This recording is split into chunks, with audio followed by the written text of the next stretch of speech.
Hello Christopher, I'm going to give you some feedback here on your write-text number 1. As you may have seen already, I have uploaded a revised version of your write-text, and you'll see both corrections and commentary and things like that in the text. Obviously I'd like you to read through that at some point and have a look at what both my corrections and the things that I've changed in your text, and also on my comments. The purpose of this video is for me to kind of sum up my general impression of your text, and also kind of what I can say in general about the corrections that I've made. And how this works is that I go first into the overall structuring, organization of your text, and then I go into the more local level, which is to do with grammatical errors, how you write the individual sentences, things like that. And then finally a little bit about how you can proceed with the next written exercise for the next module. So first of all, the thing that I notice is that you begin your text kind of in the middle of everything. If I read to you here, the author Edward Lundberg wrote the essay Give War a Chance. The author's main theme of the essay can be summed up in this quote. And then you quote, the author states that war is a great evil, etc. But what you fail to do here is that you don't really give your reader a chance to figure out what is going to happen. You have to remember that I gave you a set task where you had to write an article for the British Army Review. So you have to consider a readership that needs to understand what the hell is going on here. So first of all, who is Lundberg? Why are you focusing on this? What's the point of this? And what is what do you want to do with this? What is it that you want to arrive at? A critique, a persuasion of the reader. What do you want to do? So here in the beginning you have to consider your reader, and you have to consider your reader throughout the text. Make sure the reader is with you and that you create a structure that is like a red thread running through the text, so that the reader knows what is happening and knows how the individual parts fit together and how that fits into your overall message. And the thing is, the message is there. I can tell what it is you want to say. That's not the case. It's more how you write it. It's how you kind of present it in writing that can be a little more precise and a little bit clearer.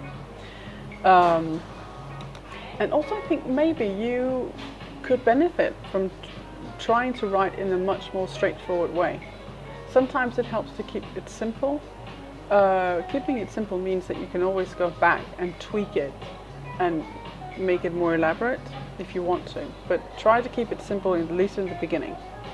Sometimes my reading is hampered or interrupted by what I call fuzzy language, meaning language where I'm not quite able to understand what it is you're saying. So in terms of the global level, make sure that you consider your reader, even when you read through your own text, kind of try and adopt a reader perspective.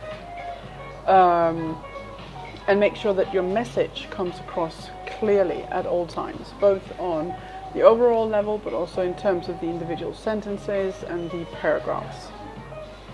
Okay, going into your language, there are a couple of subject-verb agreement errors here that I'd like you to pay attention to. In Danish they're called kongruensfejl.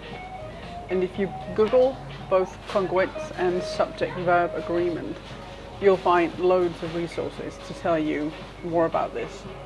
Have a look at line 34, 36, 54 and 57 for examples of those types of errors. They're quite common. A lot of Danish people make them because it's a grammatical structure that we don't have in Danish, so it's not natural for us to think that we need to do something with the verb when the subject is a particular thing. So it's something that we all struggle with, but if you get how to correct it, it's quite easy to go back and correct your text. Now you have 3 bullets in your text. As a general rule of thumb, when you're writing articles or essays or op-eds, læserbrev, don't use bullet points. There's an expectation that you are able to write full prose as a sammenhængende tekst. So just scrap the bullets and write this coherently.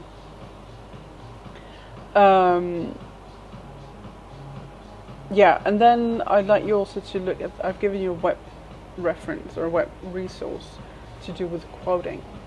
The gist of this, the kind of short version of it, is that when you have what we call a short quote, which is maybe like a line and a half, that quote must be integrated into your own text. For instance, Edward Lundberg says, quote, war is so and so, unquote. So it has to be incorporated into a sentence. And then you use the quotes in order to clearly show that it's not your writing but somebody else's that you borrowed. If the quote is longer, more than 1.5, maybe 2 lines, you have to push in the margin, and you have to basically create space around the quote so that the layout clearly shows that this is not your writing but taken from somewhere else.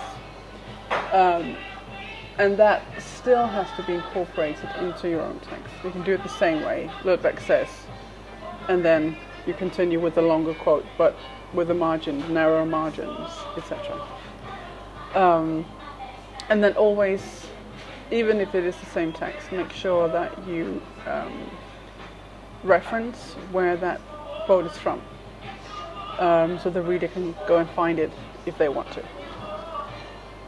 Okay, so scrap the bullets, read up on quoting, check out the subject-verb agreement errors. If you are not quite clear on what's going on and why it needs to be corrected, try Googling it, and if that still is fuzzy, then come and see me. Then I can try and explain it to you. Okay, so if I were to summarize what you can do here,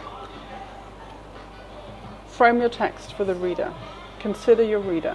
Adopt a reader perspective when you write or when you have written, and read through as if you were the reader to try and figure out if your text is coherent, if you have given enough information, and that your paragraphs are cohesive. And try to write in a more straightforward way so that you avoid this fuzzy language where the message becomes unclear.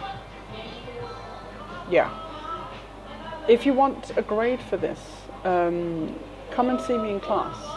I don't usually give out grades unless people specifically ask for them. I'm much more interested in the progression between the different work that you do. But I know that people sometimes find it useful to have a grade, so if that's something you're interested in, come and see me, okay? I'll see you in class either way.